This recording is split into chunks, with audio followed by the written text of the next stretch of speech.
insultuhin ang aking ama! May dapat ka malaman. Nay! Nay!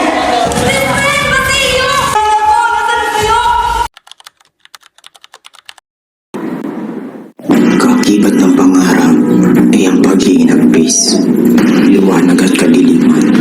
Sa kadiliman ay paniguradong may nagtatapos, nagmamakaraw. Hindi na ako makapagpantay sa araw kung kailan wala ng kadiliman. Kaya sa aking mga kalaban, no limit ang ere.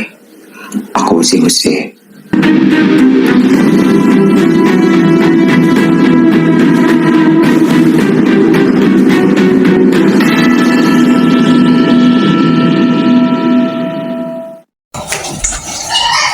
Nagdahing pagbabalik dito sa Sumaybara. Gracias, Kapitan Tiago. Talagang pinag-aanda niyo ang aking pagbabalik. Itutawag kami mga dito sa Pilipinas.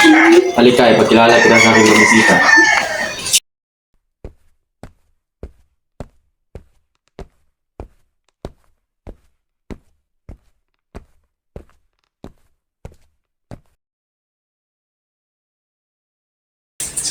Siya naman si Don Isabel, ang nag-iisang kapatid. Siya naman si Don Tiborcio, ang isang doktor. At siya naman si Doña Victorina, ang asawa ni Don Tiborcio.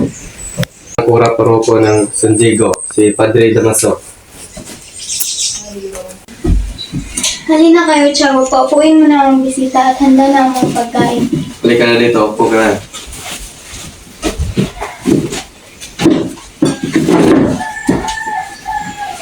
Yes, mga amigos. At sa matalik na kaibigan ng aking imang nama, Padre Damaso. Ikaw na palang anak na namatay na si Rafael Ibarra.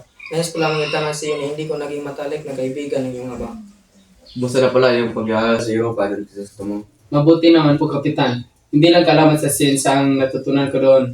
Bagos, pati na rin pamumuhay ng mga taong nagpapasalamu ako. Ngunit likas pa rin mangmang ang mga Indio kahit saan sila mag-aaral. Ikaw Ibarra, ngunit pa bang mapabilang sa kanila? Aking lilisan na po, Kapitan. Maraming salamat sa iyong pag-aya dito sa salasano ito. Sa Padre Crisostomo, paparating pa lang si Maria Clara. Sa susunod na naman po, Kapitan. Marami pa kong gagawin ngayong araw na ito. Senyor Ibarra, Trinity Guevara, ikaw pala yan. mag-ingat kayo baka mangyari ang nangyari sa iyong ama. Tila ba meron kang nalalaman sa nangyari sa kay ama? Maaari mo bang sabihin kung ano yun? Wala ka ba talagang nalalaman? Alam ko, ang iyong ama ay namatay sa loob ng bilangguan. Sa loob ng bilangguan, namatay ang kay ama? Tila ba kayo nagkakamali lamang? Hindi ako maaaring magkakamali. Ang iyong ama ay namatay sa loob ng bilangguan. Si Don Rafael ay pinagbintangan na isang iriya at pilibustero ni Padre Damaso.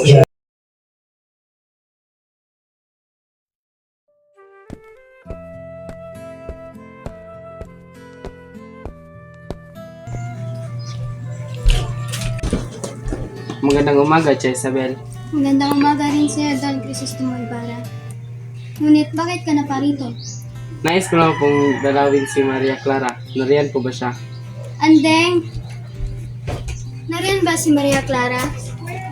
Maaari mo ba siyang tawagin at sabihin na nandito ang kanyang nobyo na si Don Crisostomo Ibarra? Nagsusunod po, Don Isabel. Maraming salamat.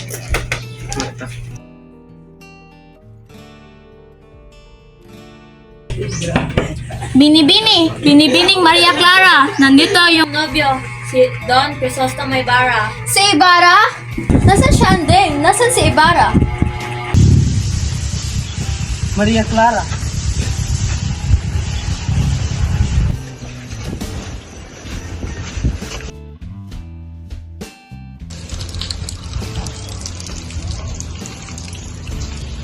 Akala ko'y nakalimutan mo na ako. Madami pa naman babae dyan sa Europa. Kailan man hindi kita ipapalit sa iba. At tulad may nasasabit na rin po sa ating pag-iisang dibdib. Ito lang ang pinamalim hanggang sa pumuling na Maria.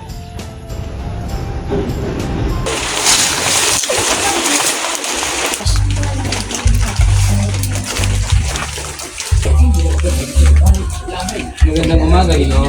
Magandang umaga rin, Gino. Anong ipaglilingkod ko sa iyo? Mari ko mamalaman kung may nakita ba kayong puntod na may malaking cross. Malaking cross. May libingan dito. Nakarating dito na may malaking cross. Ngunit, inutosan kami ng mura paroko na ilipat sa libingan ng mga incheck. Sino nga lang nag-utos sa'yo niyan? Ang palad. aksidente ng itapon ng bonsai sa iyong ama sa ilog. Dahil sa napakalakas na ulan na iyon. Ang kabaliwan ang inyong ginawa. Ang nakura, tanggapin mo ang aming munting handog para sa ating simbahan. Pagito naman po sa amin. Palain sana kayo ng Panginoon. Naway patuloy niyo ang paghahatol dito sa ating simbahan. Maasahan mo kami riyan, Kabisambi. Sa katunayan ay lubos ang aming paghahanda para sa darating na kapistahan sa ating bayan.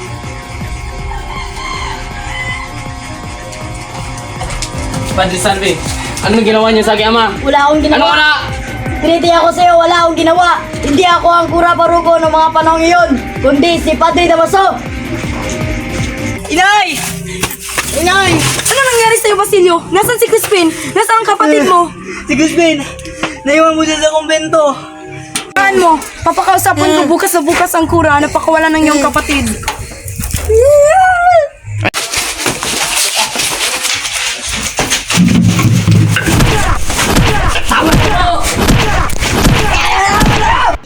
Crispin! Crispin! Crispin! Sino mo ba dito? Crispin! Crispin! Crispin! Crispin!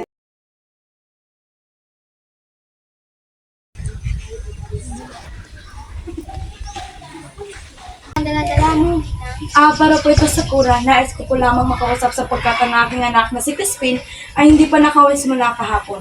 Ay ikaw pala ang ina na magnanakaw? Si Crispin na matapos magnakaw ay nakuha pang tumakas at lumisan? sa katunayan ng mga Guardia Civil ay papunta sa iyong tahanan. Ang mga Guardia Civil?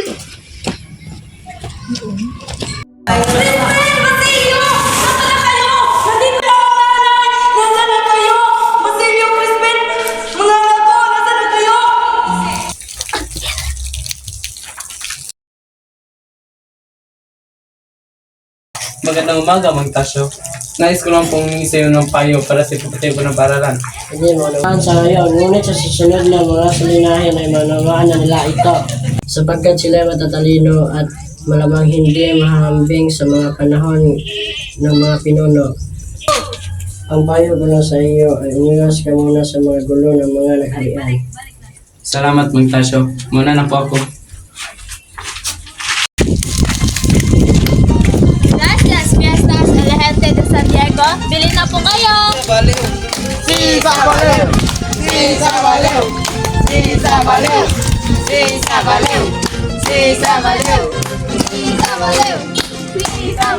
Lahat tayo ay anak ng Panginoon. Narapat lamang na tayo ay magmahalan ang dapat natin kinikulangan ang ating mga kapwa-tao at mamamayan at hindi natin pinapanigan ang kumakalaban dito sa ating simbahan. Ganun pa ang kaindap ng simbahang ito. Tayong mga matataas lamang ang dapat pinapahintulutan ng simbahang ito.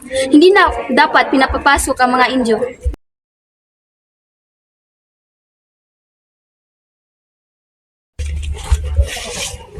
Mag-ingat ka sa paglagay ng bato sa iyong paaralan.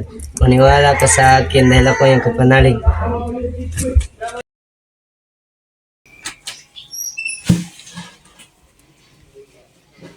Magandang umaga, Padre Damaso.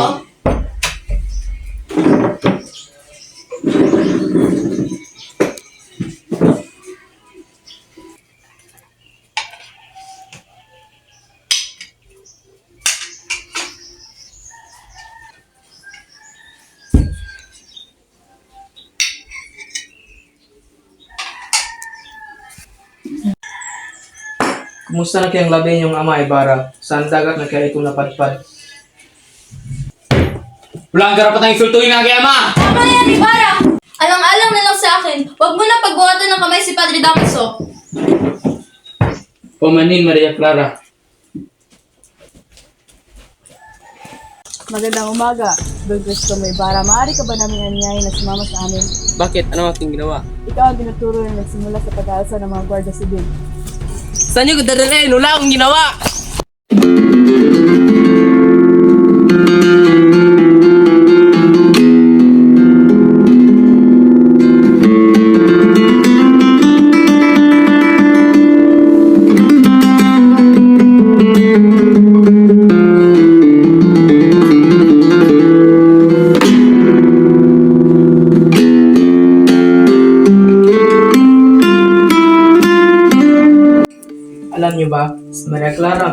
matandang binibini sa bayan ng San Diego.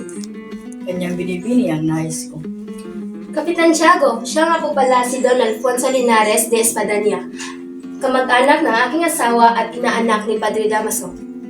Magandang hapon, Kapitan Tiago. At sa iyo rin, Maria Clara. Nais hingi ni Alfonso ang kamay ni Maria Clara.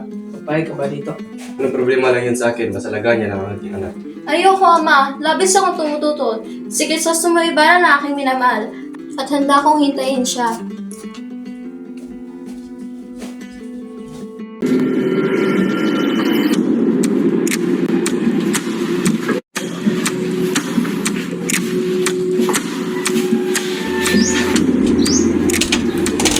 Anak nga talaga ni Rafael Ibarra, pero ganun mataas.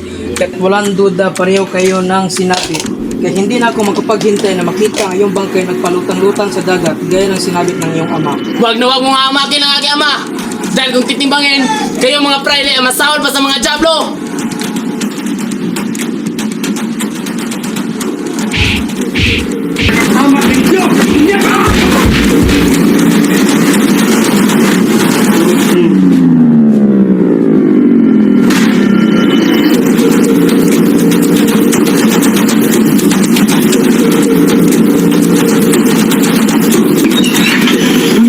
Crisostomo Ibarra! Crisostomo Ibarra! Gumising ka! Ito ba si Elias? Oo, ako nga. Ako si Ilyas. Anong ginagawa mo dito? Nandito ako para iligtas ka. Tara na!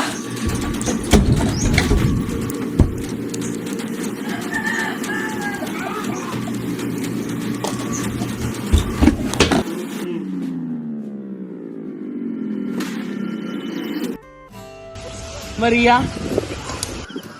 Bini! Si Ibarra! Siya nga! Ibarra! Maria Clara! Paano ka nakatakas? Tinulungan ako ni Elias na makatakas. Kumusta ka, Marco? Ayaw ko ipakasal kay Alfonso. Ngunit mapilit si Ama. Ikaw lang ang tanging mahal ko, Crisostomo. Hihintayin kita. Hindi kita hayang ipagkasal sa iba, Maria. Tatapusin ko lamang ang gulong ito at pagkatapos, babalikan kita. Doon Crisostomo Ibarra! May mga gurisa sibil! Paano, mahal?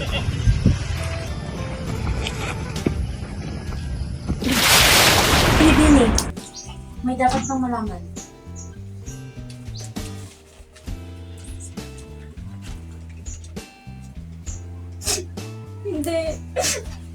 Hindi maaari. Hindi pa patay si Ibarra. Nangako siya sa akin. Sabi niya babalikan niya pa ako. Sabi niya babalikan niya pa ako.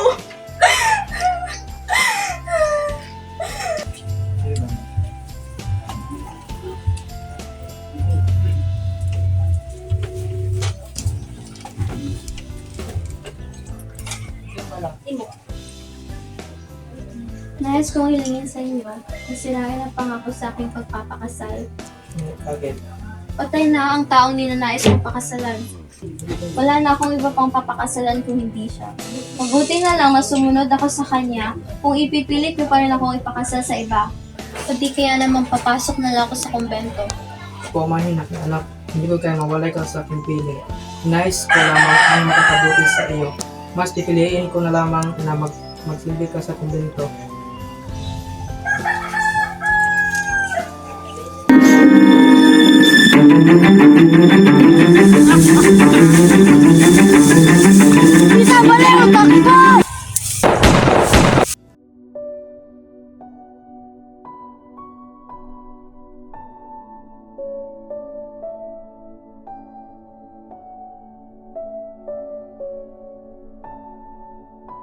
Inay!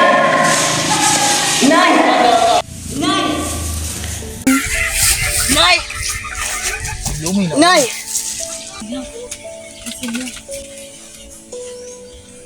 Inay! Inay!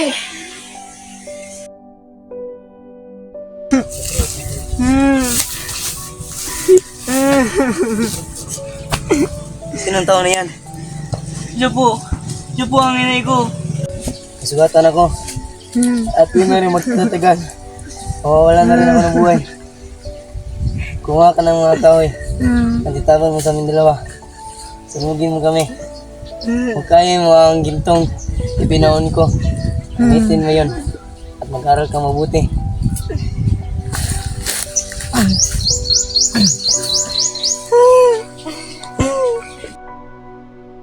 Mamamatay akong hindi man lamang nasilayan ang bukang liwayway ng bansang aking minamahal. Kayong mapapalad na nakakikita, salubungin niyo siya at huwag kailanman lilimutin ang mga nabuwal sa lilim ng dilim.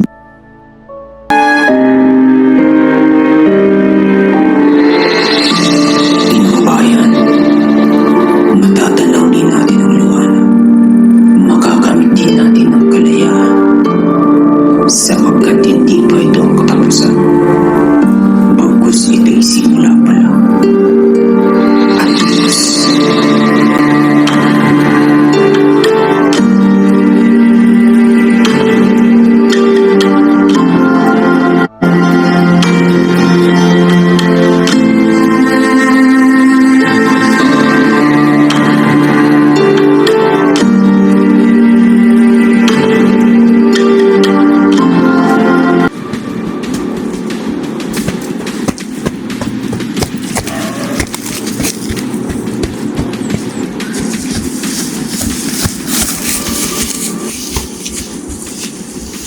Ginoo, ilan yata ikaw naliligaw. Ngayon nandito na kita sa lugar na to. Sino ka at anong pangalan mo? Ako si Simon.